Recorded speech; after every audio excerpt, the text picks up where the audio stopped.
Bom dia, aluno de Linguagem 2. Vamos prosseguir o curso de Linguagem 2, voltando à distinção entre nomes e verbos.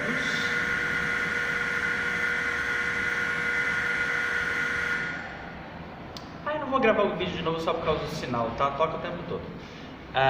Voltando à distinção entre nomes e verbos, com a qual nós começamos o ano e que não concluímos completamente. O que falta de principal antes de prosseguir para as consequências sintáticas dessa distinção morfológica mais conceitual e abstrata que eu tentei fazer, baseada em processos cognitivos de categorização. Falta, em primeiro lugar, explorar um arquivo que eu já havia postado como sustento, como fonte de estudo para a prova há algumas semanas, que é aquele arquivo chamado Modelos Metafóricos para Nomes e Verbos, e também fazer algumas observações sobre os estados intermediários, no seguinte sentido: existem certos tipos de palavras que não apenas não se encaixam perfeitamente na classificação de nomes e verbos, como estão precisamente no meio do caminho, que fazem parte de uma continuidade, de um espectro de derivação e variação de uso das palavras, que pode ser apontado como intermediário no caminho entre nomes e verbos. Como é que isso ocorre? De acordo com os processos cognitivos que eu comentei com você no começo do ano, o que acontece é que existe uma necessidade da mente humana de categorizar, de dar uma forma à experiência que seja reconhecível e familiar, só que essas formas que são dadas nunca podem ser permanentes porque o mundo está em constante mudança. E as necessidades da comunicação, que é o uso básico das palavras, exigem muita flexibilidade. Então, isso é o que diferencia de maneira central esse ponto de vista que eu apresentei para você, estou apresentando até agora, sobre a distinção das classes gramaticais de pontos de vista mais tradicionais. Os pontos de vista mais tradicionais partem do princípio de que classes, tipos, categorias, gêneros, espécies de qualquer área de estudo precisam ser logicamente fundamentados em certas características rigorosamente atribuídas. O que isso significa? Significa que se você classifica um item, um elemento da realidade, como parte de determinada categoria, de determinada classificação, gênero, espécie, faz parte de um tipo de coisa, esse elemento da realidade precisa ter uma quantidade específica de características que são sempre as mesmas, que se repetem exatamente em todos os membros daquele grupo e nenhuma falta. E elas são sempre as mesmas para todos os membros do grupo. Então, simplificando bastante, se tem penas é pássaro, se não tem penas não é pássaro. Isso não dá certo para categorias de diversas áreas do conhecimento e é muito contestado pela filosofia moderna. No caso da linguagem, então, é uma bagunça, porque as necessidades da comunicação e a mudança histórica de significado das palavras, assim como diversos outros fatores, fazem com que tentativas de classificar rigorosamente, com base em características bem definidas, constantes, que são sempre as mesmas, estão todas presentes em cada um dos membros de um grupo da classificação, acabam falhando. Que foi uma coisa que eu já demonstrei nas nossas primeiras aulas.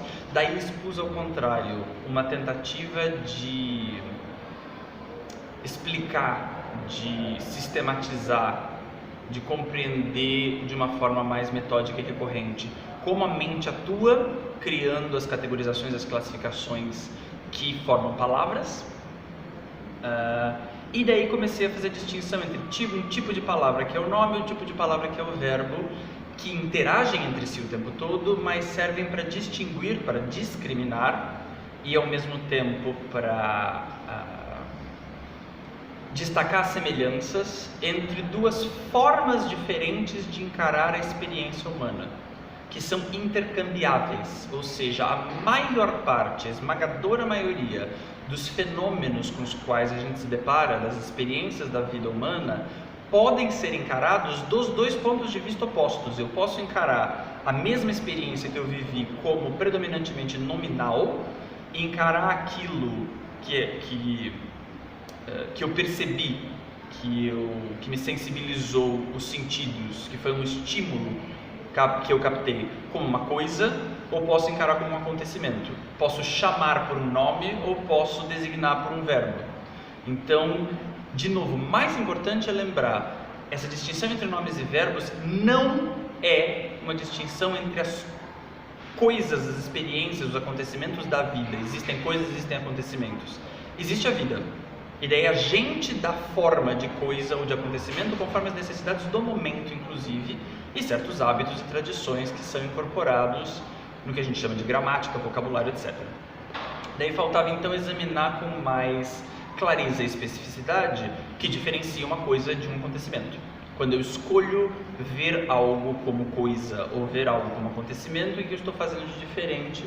E daí eu vou aqui ler na minha colinha para lembrar da tabela, mas é aquela tabela, eu não dei para vocês em formato de tabela, eu deixei num documento originalmente .txt, então está só uma lista de características, mas elas formam uma tabela porque tem uma posição. Então, existe um modelo metafórico para a coisa e um modelo metafórico para o acontecimento. Eu vou usar como exemplos o modelo metafórico para a coisa, uma pedra é bem visivelmente, intuitivamente uma coisa, e como exemplo do modelo metafórico para acontecimento, esmigalhar. Quando algo se esmigalha, quando algo é esmigalhado, quando alguém esmigalha alguma coisa, isso é bem intuitivamente um acontecimento que poderia envolver uma pedra, a pedra ser esmigalhada ou a pedra esmigalhar alguma coisa. Então, a escolha desses exemplos já mostra mais ou menos a inter-relação que vai ter entre coisas e acontecimentos e me permite explorar de maneira mais concreta esses fatos muito abstratos que têm a ver com o raciocínio metafórico. Por que eu chamo a coisa e o acontecimento, exemplificados pela pedra e pelo esmigalhar, de modelos metafóricos? Eles são modelos porque o nosso raciocínio, a maneira como a nossa mente funciona, parte deles para entender o restante, para entender as experiências muito variadas. Então eu tenho uma coisa como um modelo no qual eu posso encaixar, classificar, tipificar, generalizar diversas outras experiências que eu vou encarar como se fossem coisas, e essa é a parte metafórica. Elas não têm todas as características de coisas o tempo todo sempre do mesmo jeito. Elas são encaradas como se fossem, é uma questão de ponto de vista e de perspectiva que me impõe certo padrão gramatical de categorização, de criação de palavras. E eu posso encarar certas experiências como se fossem acontecimentos. O acontecimento, a noção de acontecimento, é um modelo que, por semelhança, por comparação, por analogia, eu aproximo de certas experiências que eu vou considerar como se fossem acontecimentos, e isso não corresponde aos fatos do mundo. Eu vou opor os exemplos claros dos modelos metafóricos, pedra e esmigalhar, a um elemento que fica mais ou menos no meio do caminho, que é a palavra mentira, cuja análise foi cobrada na prova, na V1, e que demonstra bem como é uma questão de ponto de vista e não de realidade. Que a gente pode dizer, a pedra é uma coisa na realidade, esmigalhar é um acontecimento na realidade. Mentira não é nenhum dos dois. Ele não se encaixa bem em nenhuma das categorias criadas por esses dois modelos. Então, como é que funciona? Mentira é um nome substantivo. Como é que eu posso encará-la como uma coisa? Características em oposição. A coisa tem estabilidade e a partir disso serve como ponto de referência para comparação com outras coisas. Enquanto que o acontecimento não é estável, ao contrário, ele é uma mudança de estado. Se a coisa é estável, é porque eu posso sempre encarar qualquer nome, seja substantivo ou adjetivo, como a descrição de um estado. Se eu digo que o giz é amarelo, amarelo, adjetivo, nome adjetivo, está me descrevendo uma característica, um estado do giz que pode mudar se eu pintar de outra cor. Por outro lado, a palavra giz, que é um nome substantivo, também descreve um estado, porque aquilo que eu vejo como giz vai deixar de ser giz se mudar de forma. Se eu, por exemplo, colocar uma solução química que vá dissolver o cálcio e transformar aquilo em outra coisa, vai virar um soluto, um líquido. Então, dar um nome para a coisa já é de alguma maneira descrevê-la e apontar um estado para ela. Inclusive porque eu posso chamar várias coisas da realidade por nomes diferentes. Eu posso chamar isso aqui que está do meu lado de tubo, cano, conduíte, baragodego bege. Eu posso chamar de um monte de coisas e cada uma delas descreve um estado um pouco diferente do outro. Dizer cano não é exatamente a mesma coisa que dizer tubo. Então tem uma diferença de estado, pelo menos de como eu encaro. Enquanto que o acontecimento já não é um estado, é uma mudança de estado, alguma coisa, e isso em termos de modelo. Você vai encontrar certos verbos que não se encaixam muito bem nessa definição, porque justamente é um modelo metafórico, não uma categoria rigorosamente definida por características. Nem todos os verbos têm exatamente as mesmas características, mas eles têm uma semelhança, tem uma relação, uma associação que você consegue fazer metaforicamente, dizer, isso aqui é parecido com uma mudança de estado. No caso dos nossos exemplos modelares, pedra é estável, no sentido de que se você for pensar rigorosamente na prática, ela muda o tempo todo, porque ela sofre um ciclo geológico da sua existência, ígnea, sedimentar, metamórfica. Existe uma história da existência da pedra e ciclos que ela segue. Mas a gente não pensa nisso quando a gente fala na pedra. A pedra é concebida como algo estável, que tem certas características, é o estado de ser pedra, que eu posso inclusive colocar em evidência se eu disser a bruxa transformou um príncipe em pedra, e daí pedra passa a ser mais uma descrição do estado do príncipe do que uma designação do que ele é, mas de qualquer maneira tem ali uma estabilidade, uma fixidez, porque a pedra é algo bem fixo, é um bom exemplo de algo fixo, que serve de modelo para outros nomes. Enquanto que o acontecimento esmigalhar não é algo que existe em si mesmo, que é um estado, que é fixo. Ele é uma mudança de estado. Algo que antes estava inteiro passa a estar esmigalhado pelo acontecimento de esmigalhar. E a mentira é esquisita. Se você tentar encaixar a mentira nessa oposição, ela não está muito bem em nenhum dos dois lados, mas ela está bem mais para o lado do acontecimento. Uma mudança de estado, as palavras que deveriam dizer coisas verdadeiras passam a dizer coisas falsas. Você está distorcendo as palavras e os fatos. Enquanto que considerar que é algo que tem ali uma existência estável é meio que uma forçação de barra. E é o que a gente na prática está fazendo quando usa o nome mentira. Então, como isso acontece, que tipo de raciocínio metafórico e adaptação do ponto de vista, mudança de ângulo de perspectiva, permite que a palavra mentira exista, como é que ela funciona, como é que é possível que ela seja significativa, era justamente a questão da prova, cuja resposta vocês podem conferir com mais propriedade na ficha, que neste momento que eu estou gravando o vídeo eu ainda não postei, mas na hora que você estiver assistindo já deve estar postada, e daí você segue lá as instruções para conferir. Mas a mentira aqui não explicando como ela de fato funciona, mas mostrando que ela é um nome que tem muito mais características de verbo. Se você fosse pensar na mentira, na realidade da mentira filosófica, as coisas que existem na vida, a existência real, ela está muito mais próxima de um acontecimento. Mas existe o verbo mentir, que eu posso usar quando eu quiser.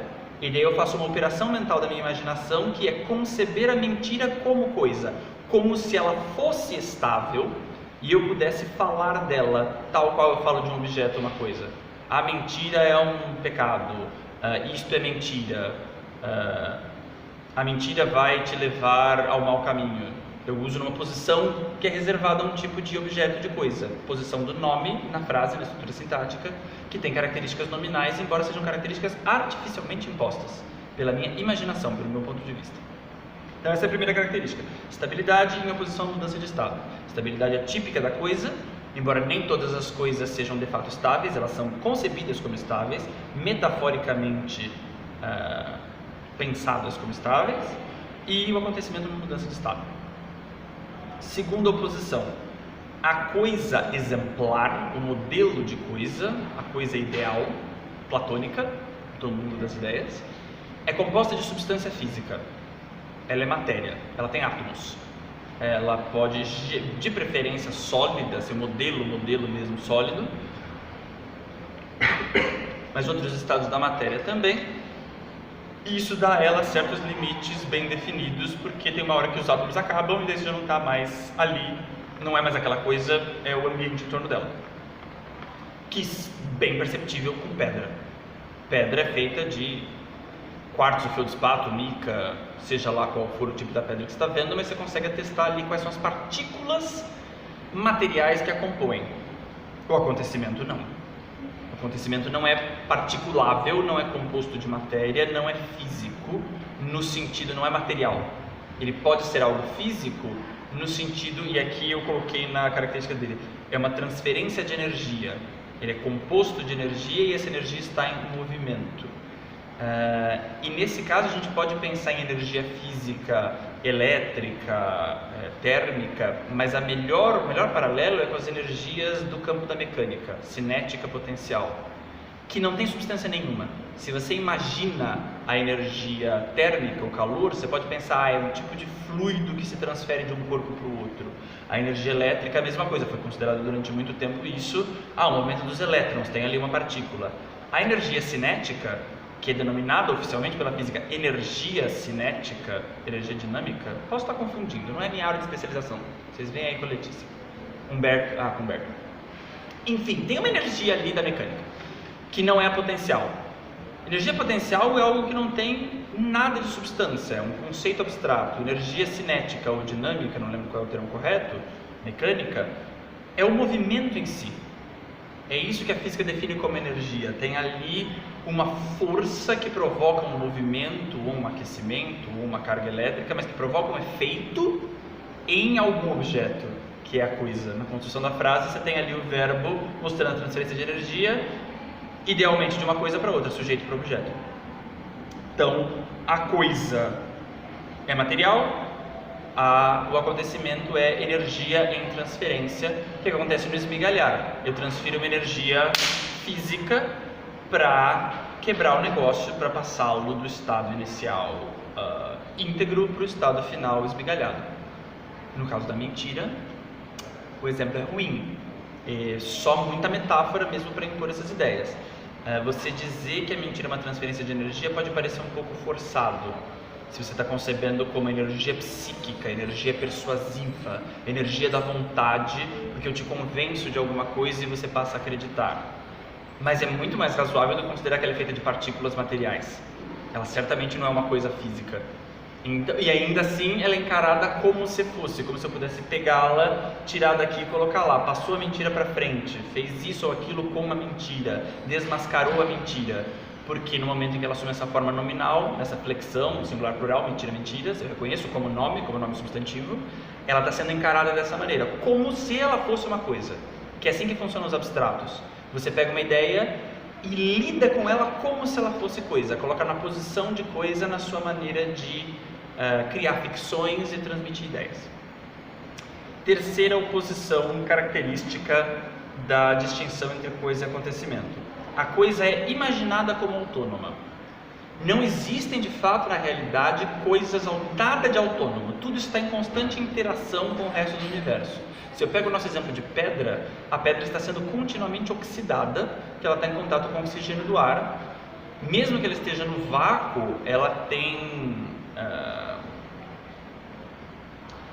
o movimento das partículas que dá a ela a sua própria energia térmica é uma forma de elas interagirem umas com as outras dentro da própria pedra. Você teria que ter uma pedra no vácuo, no zero absoluto, totalmente isolada de relações elétricas, assim, algo que é puramente teórico, que não existe na realidade, que tudo está interagindo com tudo.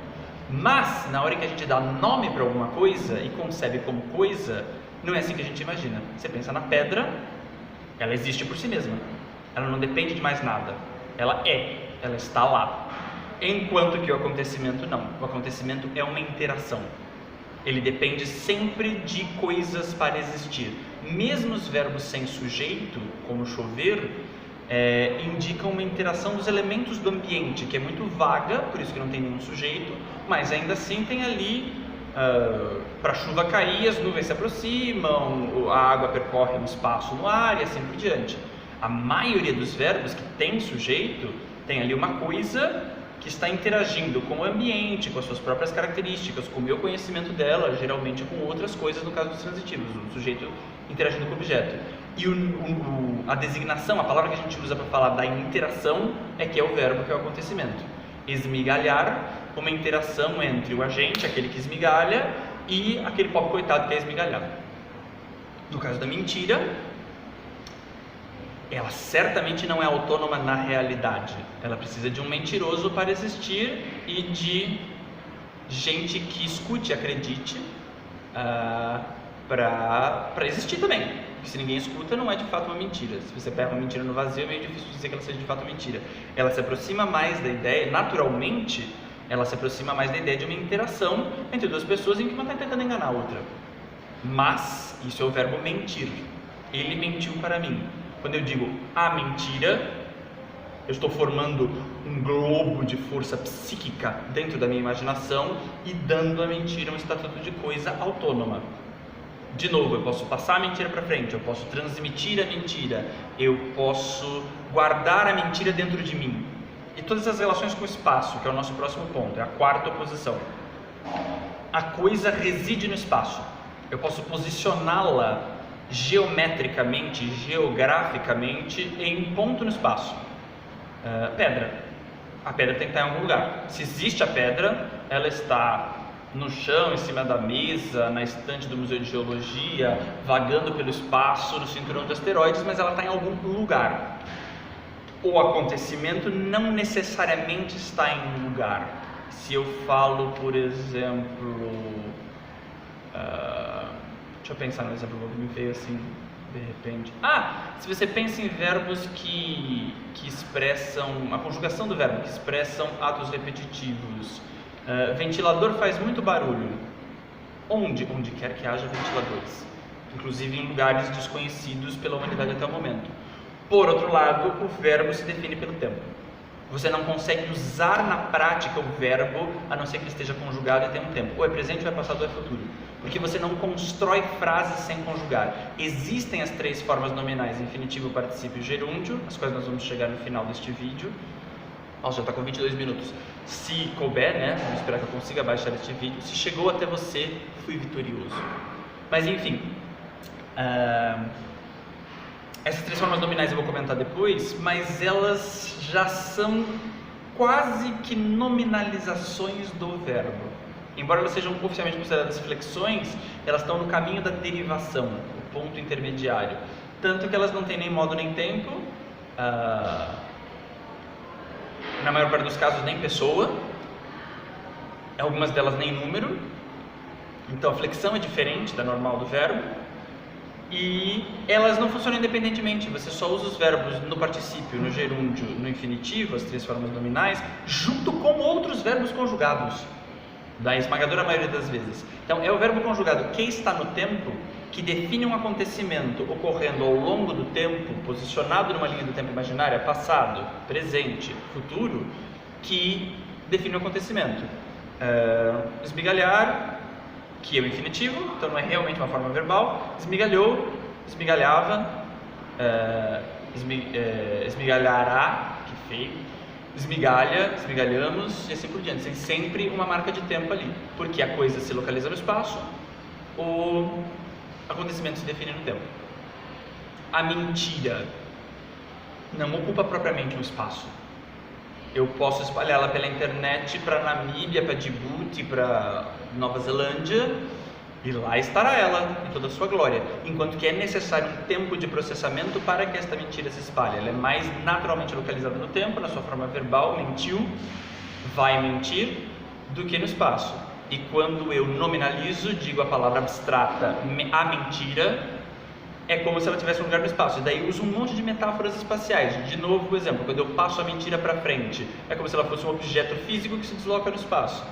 Guardo a mentira, tem uma relação de dentro fora, que é tipicamente espacial. Disseminou uma mentira, é como se ele estivesse espalhando um pozinho, assim, lá com incenso...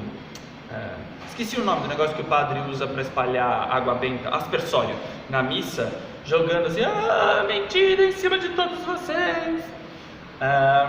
Como se fosse um objeto físico que reside no espaço, que de fato não é, mas os fatos não interessam diante da língua. Interessa a maneira como a gente enxerga as coisas, e nós podemos optar por enxergar a mentira como coisa. E por fim, a última posição, em termos de estrutura da narrativa. A ciência é uma tentativa de compreender os fatos, a realidade, na base da descrição e da explicação. Mas é muito mais intuitivo para os seres humanos de diversos povos a narrativa. Mostrar as coisas vividas, a experiência, na forma de uma história que é contada. E toda a história é composta de personagens e enredo. Eu falo o que aconteceu com os personagens, só que o que aconteceu com os personagens é o enredo. E não pode haver acontecimento do enredo se não tiver alguém para participar desses acontecimentos. Então a coisa é o personagem que pode ser descrito, o acontecimento é o fato que é narrado, é parte do enredo da narrativa. A pedra poderia ser um personagem, na história da Pedra Feliz. O esmigalhar é o acontecimento. O sol está batendo na minha cara. Deixa eu testar o pause aqui. Gente, eu devia ter... Só um minuto. Como eu dizia antes de ser rudemente interrompido por este astro inconveniente, gente, eu devia ter deixado o vídeo rolando, vocês perderam uma cena engraçada. Eu tô aqui de perna cruzada, daí fui levantar, me estabaquei no chão porque meu pé estava dormente. Ia ter viralizado no YouTube. Viralizado também, caiu na prova. Continuando então. As coisas são os personagens. Tenho a pedra, poderia fazer as aventuras da Pedra Feliz.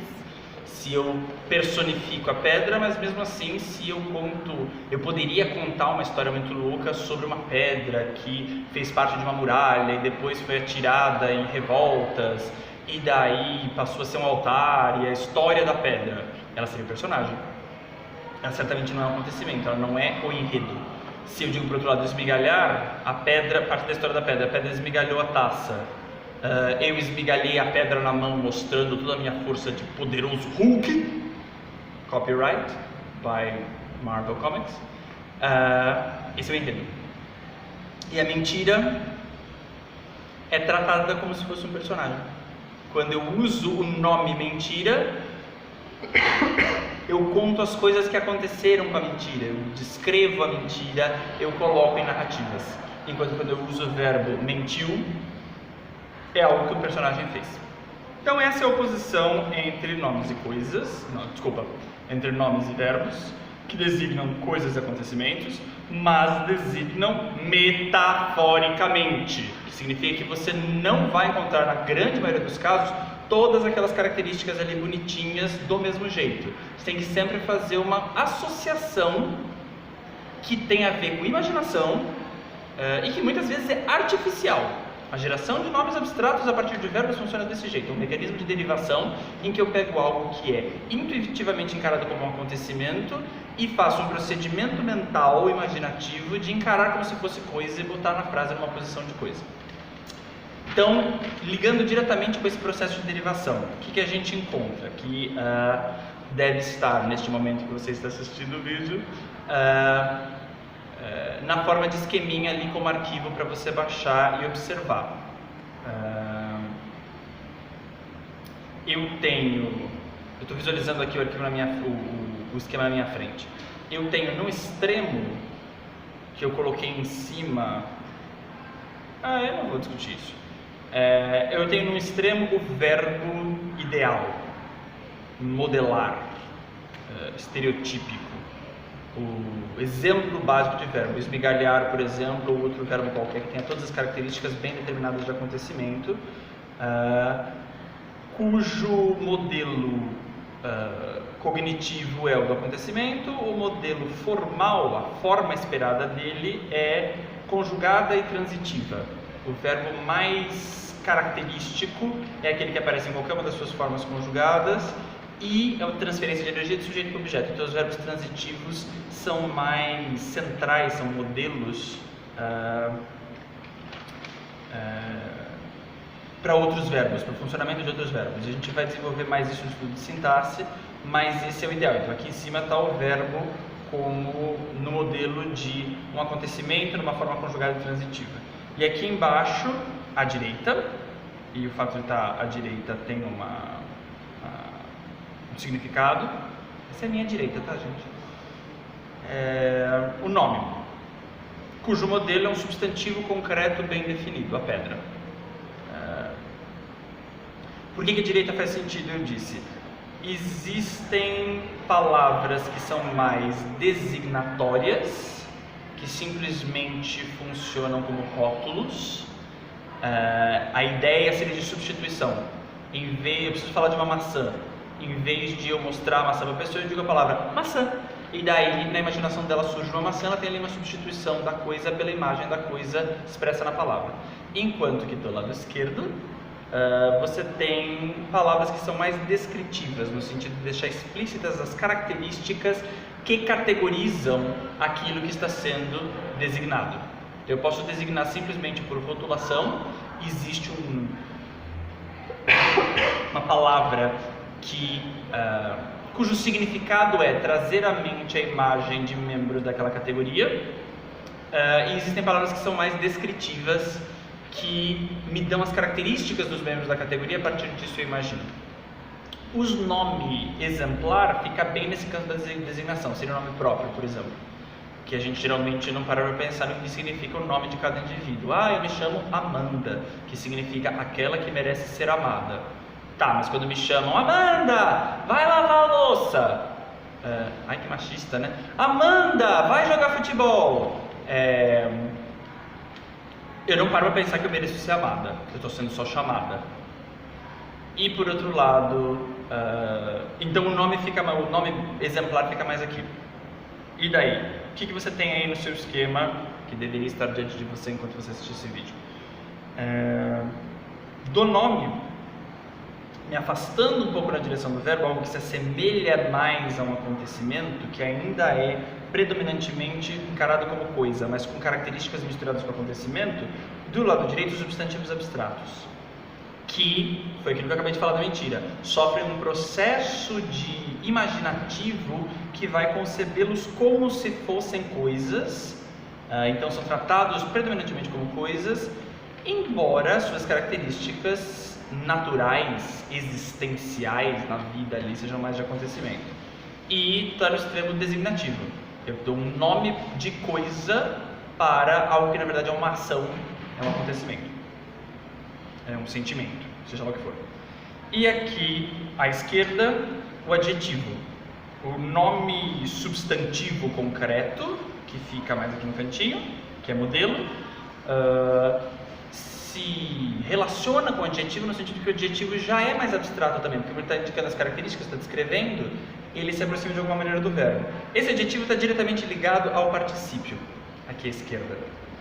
Porque particípio é uma forma nominal do verbo, terminada em ado, edo, ido, amado, ado ou ido, amado, caído, ou os irregulares, feito, e assim por diante, que expressa uma característica.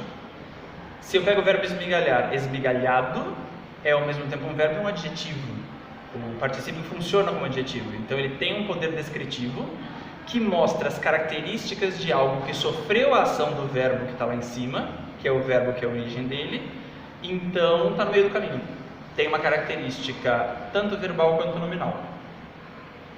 Do lado dele aqui no centro, entre o extremo da descrição e da designação, tem o gerúndio, esmigalhando, mentindo, comendo, fazendo. Gerúndio termina com undo, caso você tenha dúvidas. Que tem uma relação com o advérbio. E o advérbio, por sua vez, ligado ao adjetivo. Por quê? Os advérbios de modo, que são também relativamente descritivos, estão mais para o lado esquerdo, são geralmente derivados de adjetivos. Bonito, bonitamente. Rápido, rapidamente. Estranho, estranhamente. Eu poderia inventar azul, azulmente. O pássaro voou azulmente pelos céus. Isso é poesia, mas enfim, seria possível. Eu pego um nome, que não é um nome exemplar, prototípico, que está ali no modelinho concreto, físico, porque são as características que estão sendo focalizadas e não propriamente a coisa em si, mas as características dela. E transformo na descrição da maneira como alguma coisa acontece a partir dessas características. O pássaro voa azulmente, porque a maneira de ele voar era azul. O pássaro era o azul. Por que eu estou dizendo que o adjetivo é nome? Existe nome substantivo, existe nome adjetivo e os dois fazem parte da grande classe dos nomes. Porque eu sempre posso usar o adjetivo para designar com a função substantiva. O azul saiu voando. Eu acabei de transformar o adjetivo azul em substantivo, pelo uso. E isso é normal, é cotidiano, é feito sem nem pensar. Da mesma maneira, eu construo uma frase descritiva, o homem é um ogro. Ogro é um substantivo que serve para designar uma criatura mitológica, mas eu estou usando para destacar as características do homem. Então, o uso de substantivo como adjetivo, de adjetivo como substantivo, é constante. As características morfológicas flexionais dele são muito semelhantes, flexões gênero, número, grau.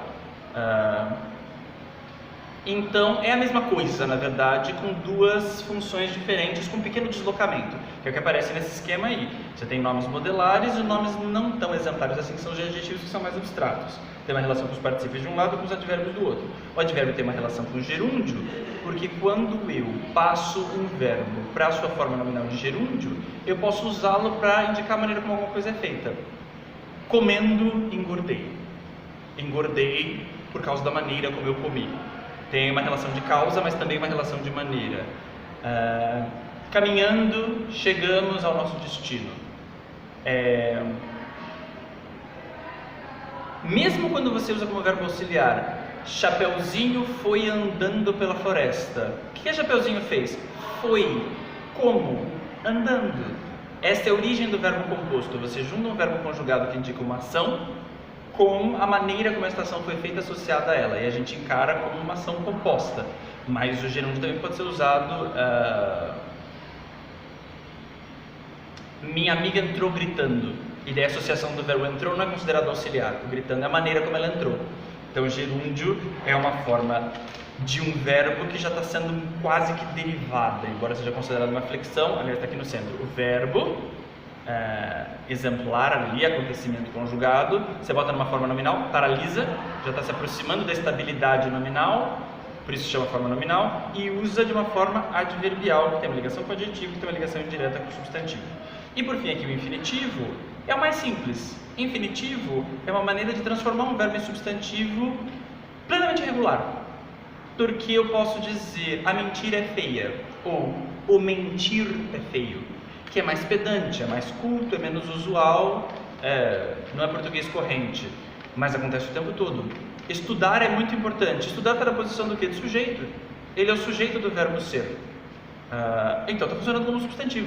Você pega o verbo, bota na forma nominal infinitivo, ele funciona do mesmo jeito que o quê? O substantivo abstrato, para designar alguma coisa.